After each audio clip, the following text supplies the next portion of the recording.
College football has some of the most intense rivalries on the face of the earth. As an Oregon State alum, anytime that we have to play that school down in Eugene, I get this sense of overwhelming pride for Oregon State, but also hatred towards that other school.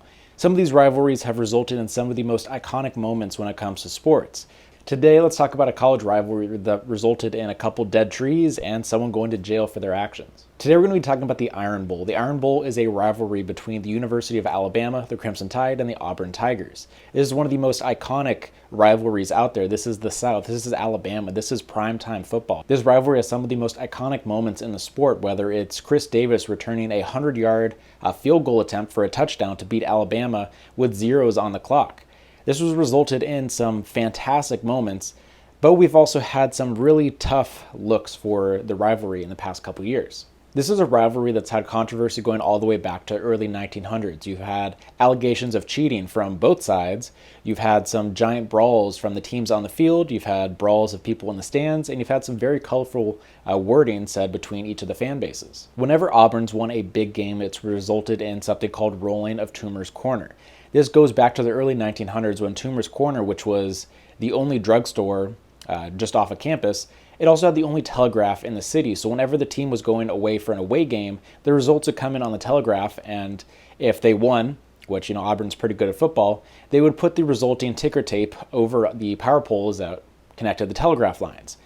Translate this to, 100 years in the future, this resulted in the fans of Auburn coming to this corner, celebrating and throwing toilet paper up into the trees, up into the buildings, and it just has these iconic looks of Toomer's Corner after these big wins. You can find the history of toilet paper being thrown up into the trees and other objects dating back to 1972 when Auburn beat Alabama 17-16. But this celebration pisses off some Bama fans. You have the loss of a game, and then you probably live in Alabama, so you see other people talking about it, where they go to Toomer's Corner, they're celebrating, and they're throwing toilet paper everywhere, and that rubs some people the wrong way. 1 week after Auburn beat Alabama in 2010, one man came up with a plan to get revenge. He knew that the trees were going to have surveillance on them during the week of the game, so he waited until a week after to plan his revenge. He called into a local radio station the following week and said that someone had poisoned the southern live oaks that were growing on Toomer's Corner. He also left a voicemail to a prominent Auburn professor saying that he knew who poisoned the trees. Obviously, it's himself.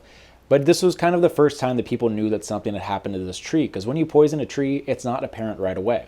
On this radio show, the hosts were pretty flabbergasted about what had happened and asked why he did it. And his saying, quote, was he wanted Auburn fans to hate him as much as he hates them.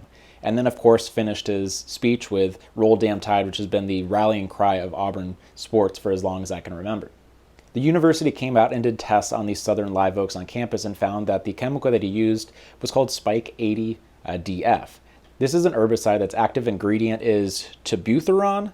It works by being brought up into the tree through the xylem, and as it gets brought up into the foliage, it blocks the receptors and transmitters in the tree that moves electrons back and forth during photosynthesis. So this is a chemical that doesn't kill the tree immediately, but as it goes into the spring and it needs to replenish its foliage, it's unable to do so and slowly dies off. To make sure that he got a good kill, he used 500 times what the expected lethal limit was going to be of this chemical, so he really overdid it to make sure that he was able to get his revenge. This is a restricted use pesticide, meaning that you need to have a license to be able to obtain this. I'm someone who has a license in the state of Oregon, so I would be able to get this, but this is something that is not meant to be in the hands of the general public. The way that this herbicide is normally used is by removing trees that are usually along a fence line, and it's very potent at killing woody species. After the poisoning happened, there was really nothing that could be done to save these trees. To try to protect other trees, they decided to dig some trenches around it and fill those trenches with charcoal to hopefully leach up any herbicide that was going to be transferred from that tree to the surrounding other plants. And so they just kind of had to sit there and wait, and it was a sad moment in sports and just kind of a rivalry that had gone too far.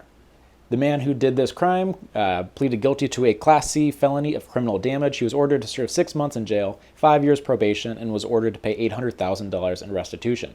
The man ended up dying in 2020. As expected, that following spring, the trees ended up dying, and they were eventually removed in 2013.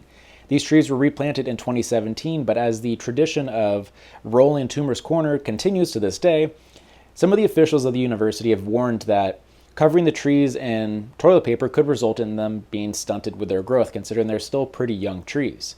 So this is a tradition that had these 100-year-old beautiful southern live oaks, had to be removed, and now you just have these smaller live oaks in its place that'll eventually grow up to that same size. As a plant channel, let's talk a little bit about the southern live oak because it's pretty special. The scientific name is Quercus virginiana, and unlike most oak trees, it's pretty much evergreen. It's living in an area that's going to be pretty warm for most of the year, and as a result, it's able to replenish its foliage pretty rapidly, and unlike most oaks during the winter where you'll see this beautiful oak tree with no leaves on it, the southern live oak is pretty much green year-round. But as a result of being able to be green year-round, it does not do well in freezing temperatures and is limited in its range to the southern United States. The southern live oak is an important tree because it was used for shipbuilding in the 1800s. And the most famous use of this is the USS Constitution, also nicknamed Old Ironsides, because it was able to withstand cannon fire in the War of 1812 because of the incredibly dense wood that its hull was made of.